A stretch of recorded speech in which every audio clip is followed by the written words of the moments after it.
अस्सलाम वालेकुम व्यूअर्स। आज हम सॉल्व करने लगे हैं ओ लेवल मैथ्स का ये मई जून का 2021 का पेपर 1-1। चलते हैं पहले सवाल की तरफ। हमारा जो पहला क्वेश्चन है वो हमारे पास है, on the diagram below shade two are the more squares to make a pattern that has rotation symmetry of order 2। हमने क्या करना है, दो मोर स्क्वायर्स जो हैं वो हमने शेड करने हैं ऑर्डर 2 के हिसाब से। अब ऑर्डर 2 मीनिंग क्या होता है? ऑर्डर 2 हमारे पास है कि हम होल रोटेशन को डिवाइड कर देते हैं 2 के साथ। तो जब हम होल रोटेशन को 2 के साथ डिवाइड करते हैं तो हमारे पास क्या आता है, 180 डिग्री।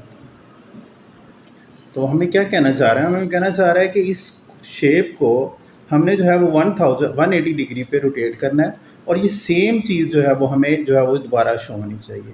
अब सेम चीज़ जैसे यहाँ पे फॉर एग्जांपल हमारे पास दो स्क्वायर्स हैं शेड किए हुए, तो नीचे भी दो स्क्वायर्स होने चाहिए शेड किए हुए जो इसको सेम शो करे। और यहाँ पे उसने जो है वो एक बॉक्स खाली छोड़ के नीचे उसने शेड किया हुआ है, तो यहाँ पे भी हमें क्या होना चाहिए, इसको एक खाली शेड छोड़कर, एक बॉक्स छोड़कर वहाँ पे इसको शेड करना चाहिए। हम इसको क्या करते हैं, हम इसको 180 डिग्री पे रोटेट करते हैं। हम इसको 180 डिग्री पे जब रोटेट करते हैं तो हमारे पास ये यहाँ पे ये ऐसे शो हो जाती है। अब ये हमारे पास ऐसे शो हो रही है। अब इसमें हम देखें तो यहाँ पे दो हैं, तो हम क्या करेंगे, हम इसको शेड करेंगे, ठीक है। और साथ ही हम क्या करेंगे, इसको सेम करने के लिए हम इसको शेड करेंगे। तो ये दो स्क्वायर जो है वो हम क्या कर देते हैं, शेड कर देते हैं। तो हमारे पास जो है अब ये ओरिजिनल डायग्राम के अंदर हमारे पास जो देखें सेम है, तो नीचे भी दो है, ऊपर भी दो है, और ये हमारे पास सेम टू सेम है। अब ये हमारे पास डायग्राम क्या हो गई है, सेम हो गई है। अब दूसरी बात है, बी पार्ट हमारे पास है, on the diagram below shade the two more squares to make a pattern that has only one line of symmetry. अब आपको पता है जो हमारा स्क्वायर होता है वो 4 लाइन ऑफ सिमेट्रीज होता है। जैसे फॉर एग्जांपल ये है, ये 1 लाइन ऑफ सिमेट्री होगा, ऐसे फोल्ड हो जाएगा। दूसरा हमारे पास ये, हमारे पास एक सिमेट्री होगी, ऐसे फोल्ड हो सकती है। दूसरा हमारे पास ये सिमेट्री है, ये ऐसे फोल्ड हो सकती है, ठीक है। या फिर हमारे पास ऐसे सिमेट्री होगी जो हम ऐसे शेड कर सकते हैं। अब ये हमारे पास जो है वो कहता है 1 लाइन ऑफ सिमेट्री, जस्ट हमने स्क्वायर 2 स्क्वायर्स हमने जो है वो शेड करना है बस। अब 2 स्क्वायर्स के लिए लेट्स सपोज अगर हम ऐसे करें तो ये हमारे पास हमें जो है वो ज़्यादा शेड करना पड़ेंगे, क्योंकि ये चीज़ सेम होनी चाहिए, नीचे ये चीज़ भी सेम होनी चाहिए, तो हमें ज़्यादा शेड करना पड़ते हैं। अगर हम इसी हिसाब से देखते हैं तो फिर हमारे पास जो है वो ये हो जाएगा, इसमें भी हमें क्या करना पड़ेगा, ज़्यादा शेड करना पड़ते हैं। हम इसी हिसाब से देखते हैं, जब हम इसी हिसाब से देखते हैं तो हमारे पास जो है वो ये जो शेडेड स्क्वायर है वो इसके ऊपर शेड हो जाता है, ये इसके ऊपर फोल्ड हो जाएगा। ये वाला जो है इसके सामने हमें जो है वो एक शेड करना पड़ेगा ताकि जो इसके ऊपर फोल्ड हो जाए। लेट्स सपोज ये शेड हो गया। इसी तरह हमें जो है वो जब ये शेड होगा, जब हम इसको फोल्ड करेंगे तो ये वाला बॉक्स इस बॉक्स के ऊपर आना चाहिए, तो इसलिए हमें क्या करना पड़ेगा, ये भी शेड करना पड़ेगा। अब जो हमने जो है वो दो स्क्वायर शेड कर दिए हैं, अब ये हमारे पास क्या हो गई है, कम्प्लीटली 1 लाइन ऑफ सिमेट्री बन गई है। अब उसके बाद आ जाते हैं हमारे पास क्वेश्चन नंबर 2 पे, इवेलुएट 8 - 5 × 4 + 3। तो ये हमारे पास मल्टीप्लाई प्लस माइनस, तो हम क्या यूज़ करेंगे, बोर्ड मैथ्स यूज़ करेंगे। अब बोर्ड मैथ्स में हम सबसे पहले क्या देखेंगे, हमारे पास डिवाइड जो है नहीं, तो हम क्या करेंगे, मल्टीप्लिकेशन यूज़ करेंगे। तो हम मल्टीप्लाई यूज़ करेंगे तो हमारे पास बन जाएगा 5 और 4 20। तो हम इन दोनों को मल्टीप्लाई करके 8 - 20 और +3। अब उसके बाद फिर हमने क्या करना है, एडिशन करनी है। तो हम क्या करेंगे, हम एडिशन करेंगे, मल्टीप्लाई, एडिशन एंड सब्ट्रैक्शन। तो हम सबसे पहले इन दोनों को परफॉर्म करेंगे। अब इन दोनों को परफॉर्म करते हैं तो 20 + 3 -20 + 3, तो हमारे पास बच जाएगा कितना, -70, ठीक है। अब हमने क्या कर दिया, अब मल्टीप्लाई भी हो गया, एडिशन भी हो गई। अब हमारे पास एंड पे हमने क्या करनी है, सब्ट्रैक्शन करनी है। तो अब हम क्या करते हैं, एंड पे इसे सब्ट्रैक्ट कर देते हैं। तो सब्ट्रैक्ट हम 18 में से, 17 में से हम 8 माइनस कर देंगे, तो हमारे पास कितने बच जाएंगे, बाकी -9 बच जाएगा। तो ये हमारा क्वेश्चन हो गया। उसके बाद अगर हम दूसरे वे से देखें तो हम क्या कर सकते हैं, हम ये दोनों प्लस के हैं, इन दोनों को हम प्लस कर सकते हैं। तो 8 + 3 हो जाएगा हमारे पास 11, और 11 - 20, तो हमारे पास -9 आ जाएगा। तो हमारे पास आंसर क्या है, -9। अब उसके बाद express the 1.03 as a percentage of the 1, कि हमने जो है वो इसको as a percentage of 1 show करना है। तो हम यहाँ पे लिखेंगे 1.03 ऑब्लिक 1 और मल्टीप्लाई बाय 100%, क्योंकि हमने आंसर किस में देना है, परसेंटेज में देना है, इसलिए हमने क्या कर दिया, इसको 100% से मल्टीप्लाई कर दिया। अब पॉइंट के नीचे हमारे पास क्या हो जाएगा, 103 ओवर 100 आ जाएगा। हमने पॉइंट एंड किया तो नीचे 100 आ गया, मल्टीप्लाई बाय 100%, तो 100% जो है वो 100 से कैंसिल, तो हमारे पास आंसर आ गया 103%। ठीक है, अब ये हमारे पास जो है वो 2 क्वेश्चन यहाँ पे कंप्लीट हो गए हैं। अब हम आते हैं थर्ड क्वेश्चन के ऊपर। हमारा जो थर्ड क्वेश्चन है वो हमारे पास है फ्यूल गॉज के ऊपर। तो कहते हैं the diagram shows the fuel gauge in the Abid car. अब आबिद की कार में इस तरह का फ्यूल गॉज है। वो कहते हैं the tank contains 50 litres when it is full, कि जब वो फुल होता है, फुल यहाँ पे होगा ऑटोमेटिकली, तो इसके अंदर कितने होंगे, टोटल 50 लीटर्स होंगे। तो यानी ये कह रहा है कि 1 हमारे पास रिप्रेजेंट कर रहा है 50 लीटर्स को। ठीक है, तो ये कहना चाह रहा है कि जब हमारे पास ये जो हमारे पास गॉज है 1 पे जाता है जब हमारे पास, तो फिर हम जो टोटल जो शो करता है 50 लीटर्स, वो कह रहे हैं यहाँ पे कितना होगा, तो ये हमने देखना है। तो उसके लिए हम क्या कहते हैं, उसने कहता है estimate number of the litres. हमने जस्ट एस्टिमेट बताना है, एज नॉट अ करेक्ट चाहे नहीं हो, कोई मसला नहीं है, जस्ट हमने क्या बताना है कि एस्टिमेट नंबर बताना है। तो हम क्या करते हैं, हम इस गेज को डिवाइड कर देते हैं। डिवाइड करते हैं हम किस फॉर्म में, देखिए यहाँ पे उसने 1/4 दिया हुआ है, यहाँ पे उसने 1/2 दिया हुआ है, यहाँ पे 3/4 दिया हुआ है, यहाँ पे 1 दिया हुआ है। मीन ये कितना है, ये 25% है, ये 50% है, ये 75 है और ये 100% है। ओके, तो हम क्या करते हैं, हम इसको हमेशा 8/8 से स्टार्ट करते हैं। ठीक है, अब ये हमारे पास होगा 4/8, ये 1/4 है हमारे पास, ये 1/2। अब ये होगा हमारा 1/8। जब इसको 2/8 करेंगे तो ये कट होके क्या बन जाएगा, 1/4 हो जाएगा। ये हमारे पास होगा 3/8, ये होगा 4/8, और जब इसको कट करेंगे तो ये 1/2 बन जाएगा। इसी तरह ये 5/8 बन जाएगा, ये हमारे पास बन जाएगा 6/8, ये 7/8, और ये टोटल बन जाएगा 8/8, जो कि कट हो के अगेन क्या बन जाता है, 1 बन जाता है। तो हमने देखना है, वो कहता है कि हमारे पास यहाँ पे उसके पास कितने लीटर पेट्रोल है। तो हमने यहाँ पे देखा है 1 जो है वो शो करता है 50 लीटर्स को, तो 3/8 कितना शो करेगा, हम यहाँ पे लिख देते हैं 3/8 रिप्रेजेंट 50 ओवर 1 और मल्टीप्लाई बाय 3/8। ठीक है, अब हम इसको कट कर देते हैं। जब हम इसको कट करेंगे तो हमारे पास आएगा कितना, 150/8।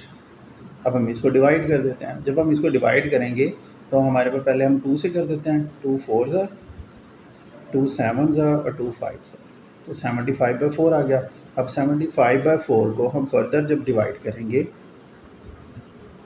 तो फर्स्ट ऑफ ऑल 7 को करेंगे तो 4 1 ज़ा 4 आ गया, फिर यहाँ से 3 कैरी तो 35 हो गया। अब 4 8 ज़ा 32 और ये पॉइंट लगाएंगे आगे, फिर हमारे पास जो होगा वो 3 हो जाएगा, तो ये 30 हो जाएगा।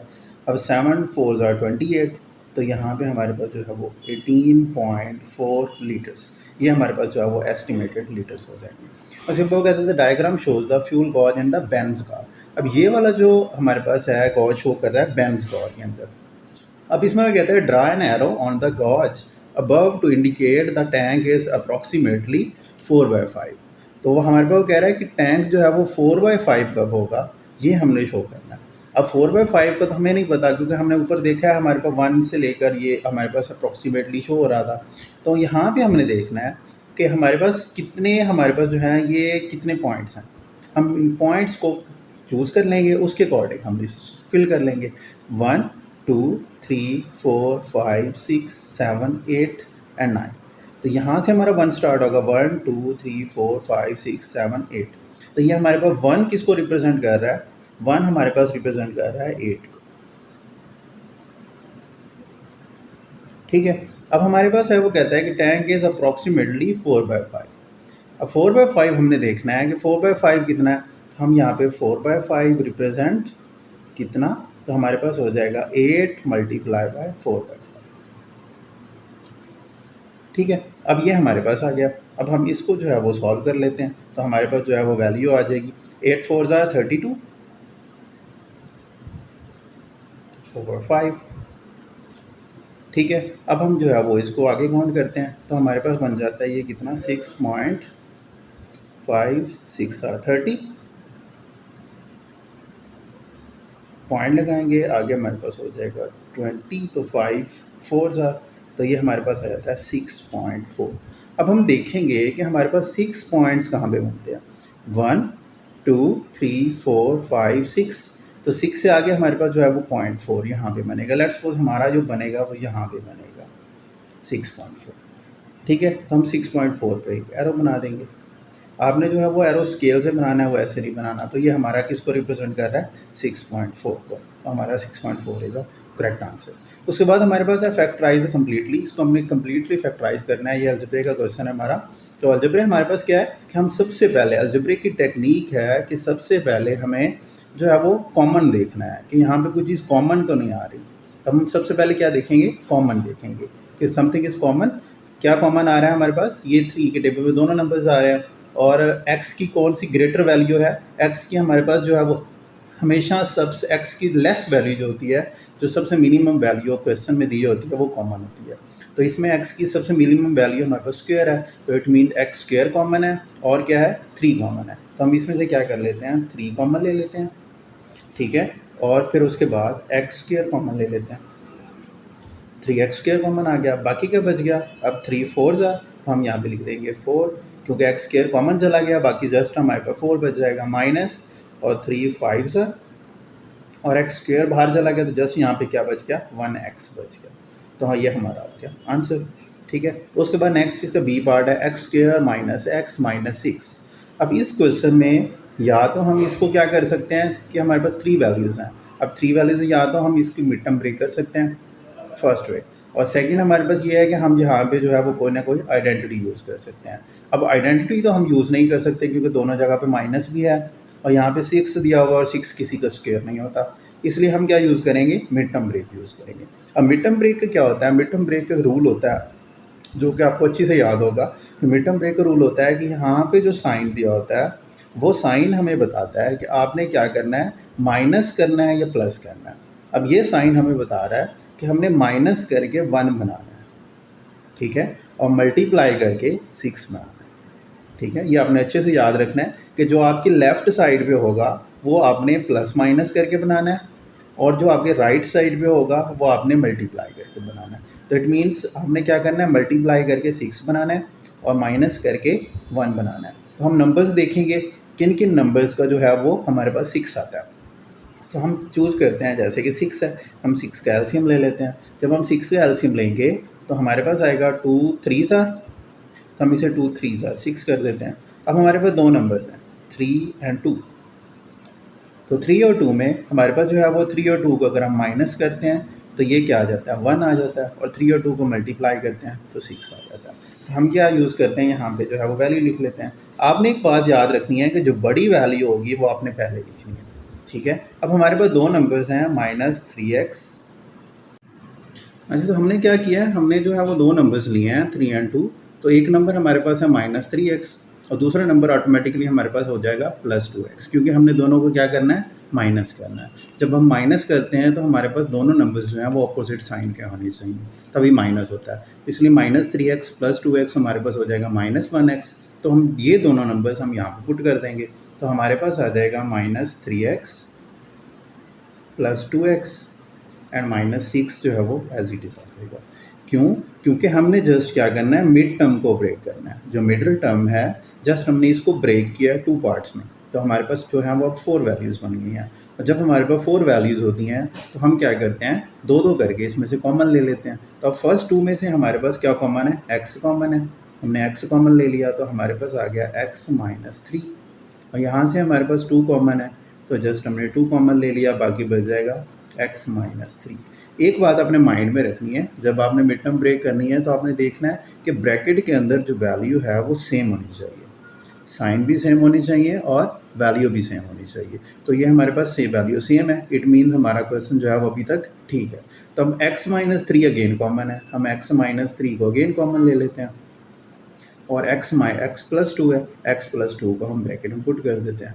तो ये हमारे पास जो है वो इसको हमने फैक्टराइज कर दिया। तो ये हमारे पास बन जाएगा x plus two and x minus three. इसका ऑर्डर जो है वो रेंज मैटर नहीं करता, आप जो मर्जी आगे पीछे हम लोग जो है वो लिख सकते हैं। अब हम आते हैं क्वेश्चन नंबर 5 पे। क्वेश्चन नंबर 5 हमारे पास है, वो कहता है an empty lorry has a mass of the 4.3 tons correct to the nearest tenth of the ton. अब nearest tenth of the ton it means हमारे पास क्या है, 0.1 है। कितना है, 0.1। अब 0.1 हमारे पास जो है वो nearest tenth of the ton है। What is the lower bound for the mass of the empty lorry. अब इसका लोअर बाउंड हमने फाइंड करना है। आपको पता है लोअर बाउंड जो होता है वो हमेशा हम 2 से डिवाइड करके प्लस माइनस करते हैं। अब हमारे पास 4.3 जो है वो एक्चुअल वैल्यू है। इसमें हम क्या करेंगे, हम प्लस माइनस करेंगे कितना, 0.1/2। ठीक है, हम इसमें 0.1/2 जो है वो प्लस माइनस करेंगे। अब हमारे पास जो है वो प्लस, अब इसको हम माइनस करते हैं तो हमारे पास आ जाएगा 0.5 आ जाएगा। तो हम ये हमारे पास जो है वो इसमें ये 4.3 है, तो 4.3 में हम 0.05 ऐड करेंगे तो ये या तो हमारे पास बन जाएगा कितना, 4.35 बन जाएगा। और जब हम इसमें से माइनस करेंगे तो फिर हमारे पास 4.25 बन जाएगा। अब ये दो वैल्यूज बन सकती हैं। अब ये हमारा क्या है, अपर बाउंड है, और ये हमारा क्या है, लोअर बाउंड है। ठीक है, अपर बाउंड और लोअर बाउंड। अपर बाउंड हमारा प्लस करके आता है, लोअर बाउंड हमारा माइनस करके आता है। तो ये हमारा लोअर बाउंड। अब नेक्स्ट में आ जाता है बी पार्ट। इसका आप कहता है total mass of the lorry and its load is 6.8 tons. अब ये टोटल है, total mass correct to the nearest tenth. अब नियरेस्ट टेंथ वही सेम जैसे हमारे पास पहले था 0.1। ठीक है, अब हमारे पास वही 0.1 हमारे पास जो है वो नियरेस्ट टेंथ हो गया। Find the upper bound for the mass of the load. अब देखो उस हमें क्या कराया उसने, अब उसने हमें कहा था total mass of the lorry and its load is 6.8। अब ये टोटल मास है किसका, लॉरी और लोड का। अब ये दोनों चीज़ें ऐड करें तो फिर ये 6.8 बनता है। हमें जस्ट क्या फाइंड करना है, upper bound for the mass of the load. हमें जस्ट उसका लोड फाइंड करना है, यानी उसमें से हमने मास ऑफ द लॉरी जो है वो हमने माइनस कर देना। तो इसमें हमारे पास क्या होता है कि हमने उसे हमें अपर बाउंड कहा है, तो हमें जो है वो अपर बाउंड में से यानी मैक्सिमम वैल्यू में से जो मिनिमम वैल्यू है, मिनिमम वैल्यू कौन सी थी, वो ये थी जो हमने पहले फाइंड की थी, वो मिनिमम वैल्यू हमने माइनस कर दी, और जो बाकी वैल्यू बचेगी वो हमारा मैक्सिमम होगा। ठीक है, क्योंकि वो माइनस कर देंगे तो मैक्सिमम में से बाकी बचेगा, तो वो मैक्सिमम होगा किसका, मास का। अब हमारे पास है 6.8 टन। अब 6.8 का हम क्या कर लेते हैं, हम जो है वो इसमें इसका अपर बाउंड और लोअर बाउंड फाइंड करते हैं। अब 6.8 का अपर बाउंड और लोअर बाउंड, तो हम क्या करते हैं, हम सबसे पहले इसका अपर बाउंड फाइंड करते हैं 6.8 का। तो 6.8 और इसमें फिर प्लस माइनस करेंगे 0.1/2। तो हम क्या ऐड करेंगे, एक्चुअली हम ऐड कर रहे हैं, अब प्लस माइनस कर रहे हैं 0.05 को। तो ये हमारे पास दो वैल्यूज़ बन सकती हैं, या तो हमारे पास बन जाता है ये 6.85 जो कि अपर बाउंड होगा, और ये लोअर बाउंड हमारे पास बन जाएगा 7। ठीक है, अब ये 80 था, 80 में से +5 ऐड करेंगे तो ये 85 बन जाएगा, माइनस करेंगे तो 75 बन जाएगा। अब हमें चाहिए अपर बाउंड, इसलिए हम क्या यूज़ करेंगे, हम अपर बाउंड को यूज़ करेंगे। तो हमारे पास आ जाएगा 6.85 माइनस जो मिनिमम था, जो लोअर बाउंड था। लोअर बाउंड हमारे पास कितना था, 4.25, वो हम इसमें से क्या कर देंगे, माइनस कर देंगे। तो जो बाकी बचेगा वो हमारे पास क्या बचेगा, upper bound of the load बच जाएगा। अब 5 - 5 0 हो जाएगा, 8 - 2 6 हो जाएगा, 0.6 - 2 हमारे पास 2 हो जाएगा। तो 6 - 4 2, तो 2.60 हमारे पास जो है वो इसका 2.60, ये हमारे पास जो है वो upper bound for the mass of the load. उसके बाद हमें वो क्वेश्चन नंबर 6 में वो कहता है कि गिवन दैट पाई की वैल्यू, जो उसने पाई की वैल्यू दी है वो ये दी है। ठीक है, and find the difference between the this value and this value. Means वो हमें कहना चाह रहा है कि हमने इसका और इसका डिफरेंस फाइंड करना है, यानी कि 22/7 को हम सॉल्व करेंगे जो इसका आंसर आएगा उसको हमने माइनस करना है किस में से, पाई में से, correct to the two significant figures. तो टू सिग्निफिकेंट फिगर्स तक हमने इसको जो है वो सॉल्व करना है। तो सबसे पहले हम 22/7 को सॉल्व कर लेते हैं। तो 22/7 हमारे पास जो है वो 22 को हम अंदर रखेंगे और 7 से हम क्या करेंगे, डिवाइड करेंगे। जब हम 7 से डिवाइड करते हैं तो हमारे पास आ जाता है 7 3 ज़ा 21, 1 आ जाएगा 0.0, तो 7 1 ज़ा 7 आ जाएगा, माइनस करते जाएंगे तो हमारे पास आ जाएगा 3 अगेन 0, 7 4 ज़ा 28, अगेन हमारे पास 2 आ गया, 20 आ गया, तो 7 2 ज़ा 14 हो गया। अब फिर माइनस करेंगे तो हमारे पास 6 आ जाएगा, 60 हो जाएगा, तो 7 8 ज़ा 56, तो फिर 4 आ गया, फिर 40 हो जाएगा, तो 7 6 आर 7 5 ज़ा 35, 7 5 ज़ा 35, फिर हमारे पास 5 आ गया, माइनस करेंगे तो फिर 50 बन गया। अब हमारे पास 7 6 ज़ा 42 और 7 7 ज़ा 49, तो 7 7 ज़ा 49, फिर 1 आ जाएगा और 7 पॉइंट फिर अगेन ये हमारे पास। अब ये यहाँ तक हमने सॉल्व कर लिया। इसी तरह जो दोनों वैल्यूज़ हैं, हम दोनों वैल्यूज़ को कंपेयर करते हैं। जब हम दोनों वैल्यूज़ को कंपेयर करेंगे तो हमारे पास आ जाएगा पाई। अब हमारे पास पाई जो है, पाई इज इक्वल टू 3.141592654। अब ये हमारे पास वैल्यू है पाई की, और इसकी वैल्यू हमने जो है वो 22/7 की जो वैल्यू है वो हमारे पास है 3.142, और उसके बाद 8571। अब ये वैल्यूज़ है। अब हमने क्या करना है, हमने देखना है सेम वैल्यू कहाँ तक है। तो हमारी सेम वैल्यू यहाँ है, ये हमारी सेम है, जो सेम है, और इसमें हमारे पास जो है वो चेंज आ रहा है। ये वाली वैल्यू है, ये 1 है, इसमें हमारा चेंज आ रहा है। तो हम इसको लिख लेते हैं। तो हमारे पास है, लेट्स सपोज ये हमारे पास इससे कैंसिल हो गया, तो हम इसको लिख सकते हैं 0.001592 और 654, और दूसरी वैल्यू, ये वैल्यू किसकी हो गई अब, पाई की। और दूसरी वैल्यू हमारे पास है 22/7 की, वो क्या बचेगी, 0.00 आगे 2857 ये हमारी वैल्यू आ गई। आपको याद होगा मैंने आपको बताया था हमने क्या करना है, डिफरेंस फाइंड करना है 22/7 माइनस पाई का। तो हम इन दोनों को माइनस कर देते हैं। तो अब इसमें से हमने इसको माइनस करना है, तो हम ये वाली वैल्यू ऊपर रखेंगे 0.0028। जस्ट हमने क्या किया, टू सिग्निफिकेंट फिगर्स तक, उसने हमें कहा था टू सिग्निफिकेंट फिगर्स, तो हमने जस्ट 2 नंबर्स लिखे हैं। इधर से भी हम क्या करेंगे, 2 नंबर्स लिखेंगे। लेकिन एक चीज़ हमने देखनी है यहाँ से कि 2 नंबर्स के बाद जो अगला नंबर है वो हमारा 5 है या 5 से ग्रेटर हो, तो हम इसमें एक नंबर ऐड करते हैं। तो हम इसको क्या कर देंगे, 9 कर देंगे। ठीक है, अब ये क्या बन गया हमारा, ये 0.29 बन गया। और इसमें हमारे पास, इसमें भी हमारे पास अगला नंबर जो है वो ग्रेटर है, तो ये क्या बन जाएगा, 6 बन जाएगा। तो 0.00, तो हमारे पास हो जाएगा 16। तो 9 - 6 3 आ गया, 2 - 1 1 आ गया, और ये 0 0 एज इट इज़ आ गया। तो हमारे पास कितनी फ्लक्चुएशन आ रही है, ये डिफरेंस आ रहा है 0.0013 का डिफरेंस आ रहा है। ठीक है, ये हमारा जो है करेक्ट आंसर हो गया। अब हम आते हैं नेक्स्ट क्वेश्चन के ऊपर। हमारा जो नेक्स्ट क्वेश्चन है, क्वेश्चन नंबर 7। क्वेश्चन नंबर 7 हमारे पास ये क्वेश्चन है, कहता है कि जेन puts some red balloons and some blue balloons in a bag as a ratio of the red balloons to a blue। अब हमारे पास है रेड और ये हमारे पास है ब्लू। अब रेड और ब्लू की हमारे पास रेशियो दी हुई है, तो हमारे पास टोटल जो है वो 84 बैलून्स हैं। ठीक है, और हमने क्या फाइंड करने हैं, ब्लू बैलून्स फाइंड करने हैं ना बैग। तो बैग के अंदर ब्लू बैलून्स। अब हमारे पास हम क्या करते हैं, सबसे पहले सम ऑफ रेशियो फाइंड कर लेते हैं। तो जब हमारे पास सम ऑफ रेशियो आ जाएगा,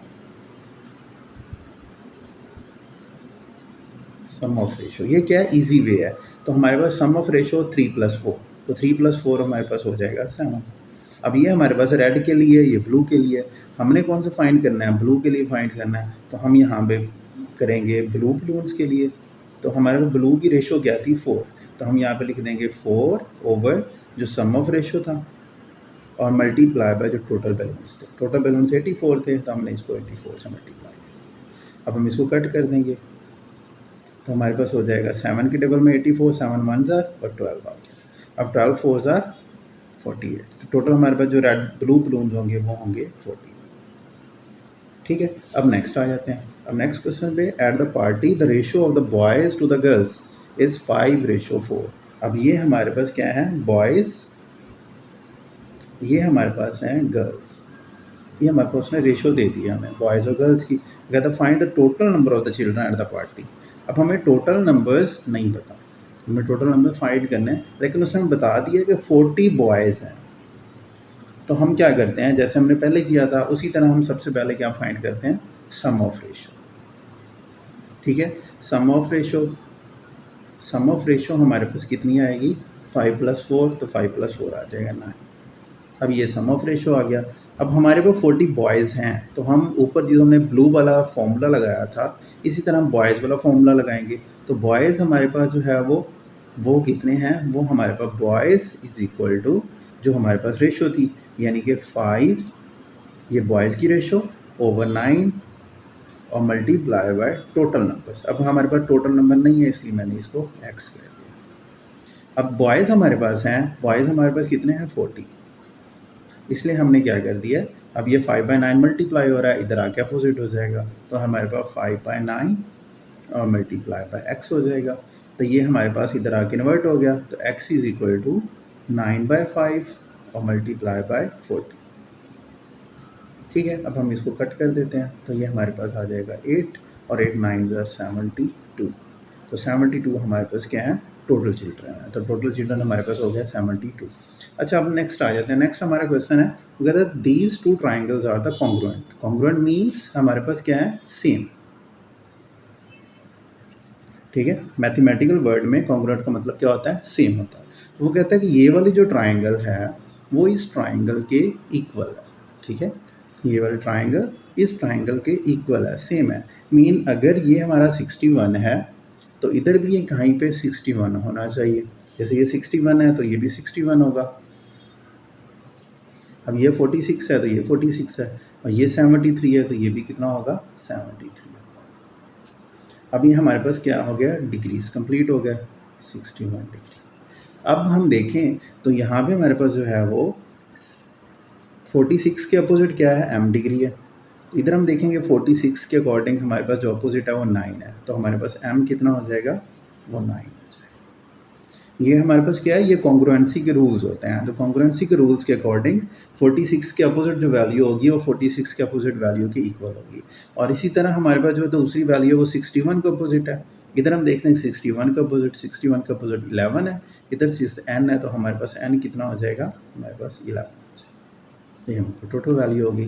ओके, अब नेक्स्ट आ जाते हैं हम क्वेश्चन नंबर 9 के ऊपर। तो क्वेश्चन नंबर 9 हमारे पास जो हमारा फर्स्ट 9 का फर्स्ट 9 पार्ट ए की पार्ट है हमारा, वो कहता है कि the buses follows route A leaves the bus station every 5 minutes. जो बस ए है वो हमारे पास क्या करती है, वो रूट को फॉलो करती है, और कितने टाइम के बाद, 5 मिनट्स के बाद। वो कहता है कि बस बी जो है वो हमारे पास फॉलो करती है कितने मिनट के बाद, 6 मिनट्स के बाद, और जो बस सी है वो करती है 9 मिनट्स के बाद। ये सी बस हो गया। ठीक है, वो कहता है कि ये सारी बसेस जो हैं वो लीव करती हैं टुगेदर कितने पे, 13 मीन 1 o'clock पे। ठीक है, तो ये 13 के ऊपर हमारे पास 13 क्लॉक के ऊपर, ये 1 o'clock के ऊपर, ये हमारे पास क्या करती हैं, ये टुगेदर लीव करती हैं। वो कहता है what is the next time when the buses following all 3 routes leave the bus station together. कि वो दोबारा कौन सा टाइम आएगा जब जो है वो या इकट्ठे अगेन दोबारा फिर इकट्ठे जो है वो लीव करेंगे। अब ये टुगेदर, यहाँ से अपने वर्ड जो माइंड में रखना है वो टुगेदर है। टुगेदर मीन कि हमारे पास मैक्सिमम, यानी कि इकट्ठे सारी वैल्यूज़ को। तो टुगेदर के लिए हम क्या यूज़ करते हैं, हम एलसीएम यूज़ करते हैं। तो हम क्या ये लेंगे, इनका एलसीएम ले लेंगे। तो 5, 6 और 9 का हम एलसीएम ले लेते हैं। जब हम 5, 6 और 9 का एलसीएम लेते हैं तो पहले हम 2 से करेंगे, 2 3 9 आ जाएगा एंड 5 आ जाएगा, और फिर 3 से कर देंगे, 3 1 3 3 और 5 अगेन 3 से और 5 और अगेन 5 से। तो ये हमारे पास टोटल हो गया। अब 2 3 ज़ा 6, अब हम सबको मल्टीप्लाई कर देते हैं। 2 मल्टीप्लाई बाय 3 और मल्टीप्लाई बाय 3 मल्टीप्लाई बाय 5। तो सबको मल्टीप्लाई करें तो हमारे पास कितने बनते हैं? ये बनते हैं 90 मिनट्स, यानी कि टोटल जो है वो 90 मिनट्स हो गया। अब 90 मिनट्स कितना होता है? 90 मिनट्स आपको पता है हमारे पास कितना बन जाएगा? 1.3 आवर्स, 1.30। तो 1.30 को हम इसके अंदर क्या कर देते हैं? ऐड कर देते हैं। तो जब हम इसके अंदर ऐड करते हैं 1.30, तो ये टोटल कितना बन जाता है? ये बन जाता है 14 एंड 30। तो ये 14 एंड हाफ पे जो है वो हमारे पास दोनों बसेस, ये तीनों बसेस जो हैं वो अगेन दोबारा लीव करेंगे। ठीक है, अगेन एकदम फिर मैं रिवाइज कर देता हूँ। हमारे पास क्या था क्वेश्चन में? वो कह रहा था कि हमें जो है वो जो फर्स्ट ए है वो 5 मिनट्स पे लीव करती है, बस बी 6 मिनट्स के बाद लीव करती है, सी जो है वो 9 मिनट्स के बाद लीव करती है। हमने तीनों का कंबाइन करके तीनों का एलसीएम ले लिया। जब हमने तीनों का एलसीएम लिया वो आया 90 मिनट्स। 90 मिनट्स को हमने आवर्स में कन्वर्ट कर लिया, तो ये 1.30 आवर्स बन गया। अब हम दोनों को ऐड कर देंगे क्योंकि एक टाइम हमें गिवन है, तो हम दोनों को ऐड करके टोटल टाइम हमारे पास आ गया 14.30 आवर्स। अच्छा, अब नेक्स्ट क्वेश्चन पे आते हैं। नेक्स्ट क्वेश्चन हमारे पास है सिमल्टेनियस इक्वेशन का। सिमल्टेनियस इक्वेशन बहुत इंपॉर्टेंट क्वेश्चन है जो कि हर पेपर में आपका ऑलमोस्ट ज़रूर आता है। तो इसमें हमारे पास जो है वो मल्टीपल वेज हैं। अब आमतौर पर जो है वो 2 से 3 मेथड जो है वो यूज़ करते हैं ओ लेवल के अंदर।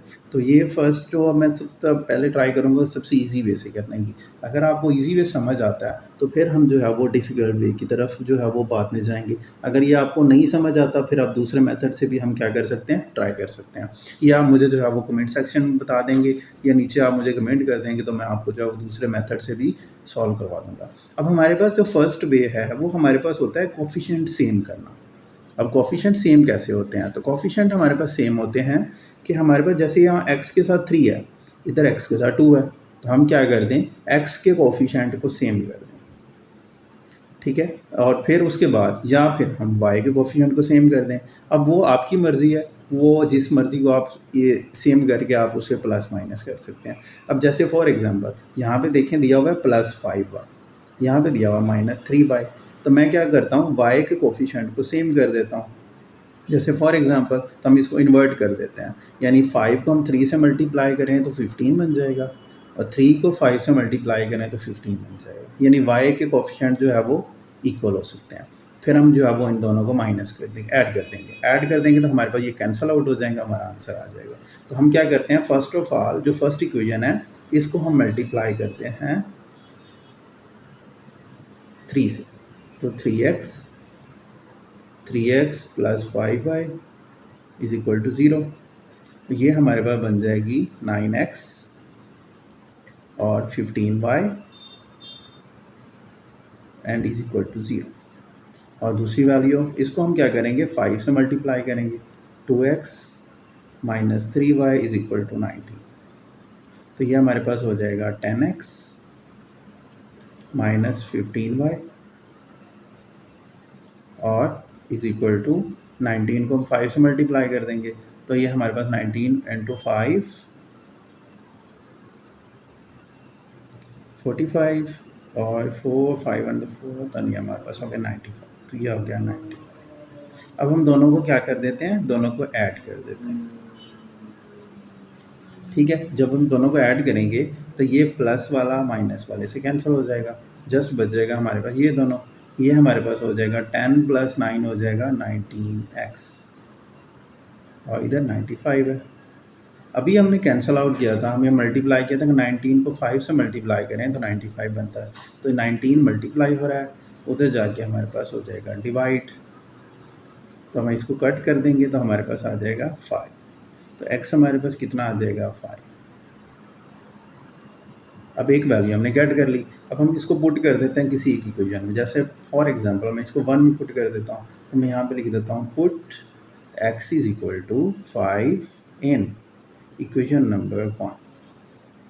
ओके, अब हम इसमें x की जगह पे हम 5 पुट कर देते हैं, 3 इंटू 5 हो जाएगा और प्लस 5y और इक्वल टू 0। अब 5 3 ज़ा 15, तो हमारे पास हो जाएगा 15 + 5y इज इक्वल टू 0। तो 15 उधर चला गया, 15 उधर जाके माइनस का हो गया और हम 5 से कट कर देंगे तो 5 3 तो हमारे पास y इज इक्वल टू -3। तो ये हमारे पास दो वैल्यूज़ आ गई, x5 और y -3। ओके, अभी हमारे पास यहाँ पे क्वेश्चन कंप्लीट हो गया। अब हम आ जाते हैं क्वेश्चन नंबर 11 के ऊपर। क्वेश्चन नंबर 11 हमारे पास अरिथमेटिक का है। अरिथमेटिक क्वेश्चन में कहता है 3/5 -2/7, इसको हमने इवेलुएट करना है। अब हम देखेंगे दोनों की फ्रैक्शन। अब दोनों की फ्रैक्शन क्या है, अपोजिट है, ये डिफरेंट है। तो अब डिफरेंट है 5 और 7, तो हम क्या करना पड़ेगा, दोनों का एलसीएम लेना पड़ेगा। तो हम जो है वो दोनों का एलसीएम ले लेते हैं। अब दोनों का एलसीएम लेंगे तो हमारे पास आ जाएगा 5 × 7, ठीक है, क्योंकि दोनों वैल्यूज़ डिफरेंट हैं इसलिए हमने दोनों को मल्टीप्लाई कर दिया और दोनों वैल्यू को क्रॉस मल्टीप्लाई कर देंगे। जब हमारे पास जो ना दोनों के डिनोमिनेटर जो हैं वो डिफरेंट होते हैं तब हम दोनों को क्रॉस मल्टीप्लाई करते हैं। तो 7 3 21 -5 2 10, ठीक है। अब 21 में से हम 10 माइनस करेंगे तो बाकी बच जाएगा 11 ओवर 5 7 35, तो 11 ओवर 35 हमारा क्या आ जाएगा, आंसर। ओके, नेक्स्ट हमारे पास आ जाता है ये। अब ये मिक्स्ड फ्रैक्शन में है तो सबसे पहले हम इसे क्या करेंगे, सिंपल फ्रैक्शन में चेंज करेंगे। तो 3 1 3, तो 3 + 2 हो जाएगा हमारे पास 5/3 एंड डिवाइडिंग बाय 4 1 4, तो 4 + 3 हमारे पास हो जाएगा 7। अब डिवाइड है, आपको पता है जब हम डिवाइड को मल्टीप्लाई में चेंज करते हैं तो हमारे पास जो एक वैल्यू है वो इन्वर्ट हो जाती है। अब ये 4/7 हो गया। अब हम देखते हैं कि पे हम कटिंग कर सकते हैं। कटिंग हो रही हो तो ईजी है, अगर नहीं होती तो फिर हम क्या कर सकते हैं, मल्टीप्लाई कर देते हैं। तो 5 4 20 हो जाएगा, ओके, और 7 3 21, तो 20 ओवर 21 हमारा आंसर, ठीक है। अगर हमारा न्यूमरेटर जो है वो ग्रेटर होता तो फिर हम इसको डिवाइड करके मिक्स फ्रैक्शन में ही आंसर देते। अगर अब हमारा क्योंकि न्यूमरेटर जो है वो लेस है इसलिए हम क्या करेंगे, एज इट इज़ इसको छोड़ देंगे। नेक्स्ट आ जाता है क्वेश्चन नंबर 21 के ऊपर। क्वेश्चन नंबर 12 के ऊपर। क्वेश्चन नंबर 12 हमारे पास है 0.2 2 √2 1/3 0.83 8 एंड 81। अब ये हमारे पास सारी वैल्यूज़ गिवन है। वो कहता है from the numbers listed above written down, आपने जो वैल्यू रिटन डाउन करनी है वो कहता है प्राइम नंबर। सबसे पहले हमने देखना है कि इन दोनों सब में से प्राइम नंबर कौन सा है। तो प्राइम नंबर आपको पता है हमारा स्मॉलेस्ट 2 है, तो हम 2 as a prime number mention कर देंगे। उसके बाद फिर हमारे पास है क्यूब नंबर, जो क्यूब हो। क्यूब हमारे पास आपको पता है हम यहाँ से स्टार्ट करते हैं, यानी इस तरह से। तो 2 2 एंड 2 एंड 3 3 एंड 3, तो ये 1 हो जाएगा, ये 8 हो जाएगा और ये 27 हो जाएगा। हमारे पास 8 यहाँ पे प्रेजेंट है तो यहाँ पे 8 हो जाएगा, ठीक है। अब यहाँ पे इरेशनल नंबर आपको पता है मोस्टली इरेशनल नंबर जो होते हैं वो स्क्वायर रूट होते हैं। तो स्क्वायर रूट 2 जो है वो हमारा